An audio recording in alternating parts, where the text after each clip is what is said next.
welcome to my May wrap-up, because today is the last day in May, and I have actually read books this month. I've read 7 books this month, which I'm quite happy with, because I haven't read any books the rest of the year. So, let's just get started with the wrap-up. The first book I read was technically read at the end of April, but shh, don't tell anyone. And that is At the Edge of the Universe by Sean David Hutchinson.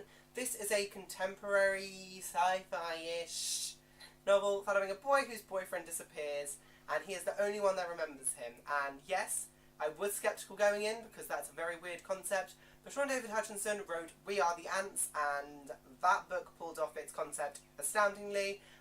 Ozzy, the main character, was so relatable. He really dealt with teenagery problems, but obviously had a lot of other troubles, and I just thought it was really cool, really fun. I loved it. Sean David Hutchinson has such a good way of weaving in humour into his books, so I loved it. I gave it 5 stars, unsurprisingly. The next book is one I've technically been reading for months but haven't finished, and that is Shadow and Bone by Leigh Bardugo. I finally finished it, the first book in the Grisha trilogy. I gave it a 3.75 stars. I really did enjoy it when I was reading it. Like, the fantasy elements were really well developed. It follows a girl who discovers she has this power that the Darkling really wants, and it was really cool, but I didn't feel the need to read it, which sounds weird. I never had a big urge to pick it up and keep reading. It was just pleasant to read. It wasn't, addictive. So, Leigh Bardugo's writing was really good, and the world was fun, and the characters were good. It just didn't quite click with me. I have got the next 2 books to read, and I will read them at some point, but they're not top of my priority list anymore. So, hopefully I will get to them soon, because I did enjoy it, just not as much as I was hoping to. And then we moved on to the first big new release of the year for me, and that was The Trials of Apollo, The Dark Prophecy by Rick Riordan. This is the second book in the Trials to Apollo series, which follows the god Apollo, who has been cast down to Earth by his dad, and he has to solve what's going on with the oracles. And this is the second one, so I'm not going to say anything about the specific plot in this one, but do know that I love this series. I gave it 5 stars, unsurprisingly. It's Rick Riordan. I am biased, but I think Apollo as a main character is really quite fun. It's very different to have a perspective of someone who is so old, but also so juvenile in the way he is. He is also bisexual, which I think is incredible in a middle grade series, and I just thought it's incredible. The plot was amazing, the sarcasm and wit throughout made me laugh, and the action is just there. It's Rick Riordan, it is the complete package. I love this book. After that, I picked up The Girl at Midnight by Melissa Gray, which I did do a mini little spoiler-free review on, so there will be a link to that in the description. But this follows a girl who is caught in the middle of a war between the Drukharen and the Avacyn, which are dragon people and bird people, and it was really cool. I gave it 4 stars in the end, because there were some bits I thought were lacking that I went into in the little review. Sorry, I don't know what my hair's doing. But I did really enjoy this book. I can't wait to pick up the sequel, and the sequel comes out in a couple of months. So I will hopefully pick up that and read both of them soon, because it was really fun. Melissa Gray is definitely an author I would watch out for in the future. I think she was really quite good. After that, I picked up White Sand by Brandon Sanderson, which, in reflection, I gave it 4 stars, but it's more of a 3.5 stars, maybe even a 3 stars.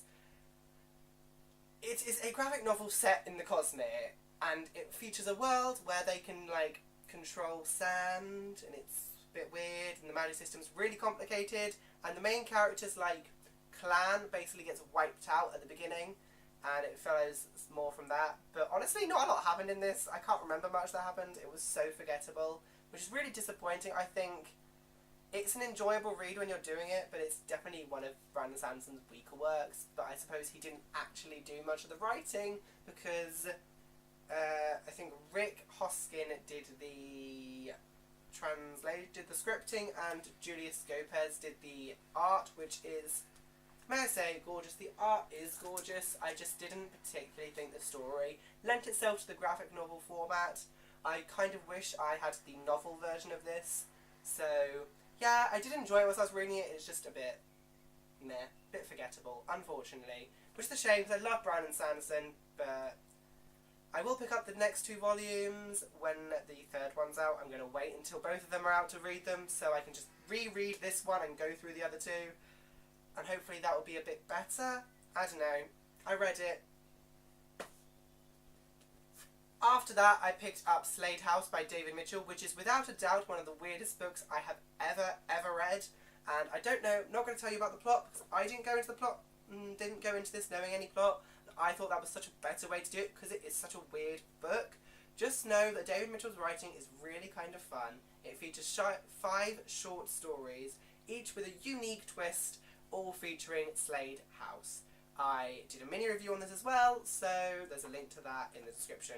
Also, I gave it like 3 stars, I think. I wouldn't, 3.5 stars, I wouldn't hurry to reread it, unfortunately. But it was fun, just, once again, not necessarily something I would reread, or like, it's not that memorable, so 3.5 stars, maybe. Then the last book I read in May is Lord of Shadows by Cassandra Clare, which should come as no surprise to anyone because I just hauled this book, and if you know me, Cassandra Clare is one of my favourite authors, and The Dark Artificers is probably my favourite series by her, and we haven't even got the last book yet, but I love the Blackthorn family, who first appeared in Mortal Instruments, so this follows them 5 years later, when they're dealing with their own kind of stuff in Los Angeles. And it features loads of fae stuff, it features the Shadowhunters being cool, it has magic, it has everything you would expect from a Cassandra Clare book. Angst, romance, it was just so good. I adored it. Ty Blackthorn's in it, so it automatically gains 10 bonus points from me because I love Ty with all my heart. So I did give it 5 stars. And I don't go into any plot, but just know, second book in The Dark Artificers. You should read it, you should read Lady Midnight, you should read everything she's ever written, and then you'll be happy. So, read this as well. So that is my May wrap-up. I am also currently reading The Gunslinger by Stephen King, but I'm only halfway through that, so I would include that next month in my wrap-up.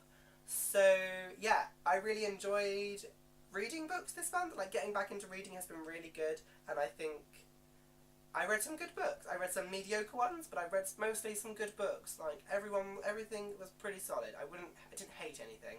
So, yeah, I will have another video up soon, because the Summer of Sanderson starts tomorrow, and I'm so excited. So, I will have another video up soon. Goodbye.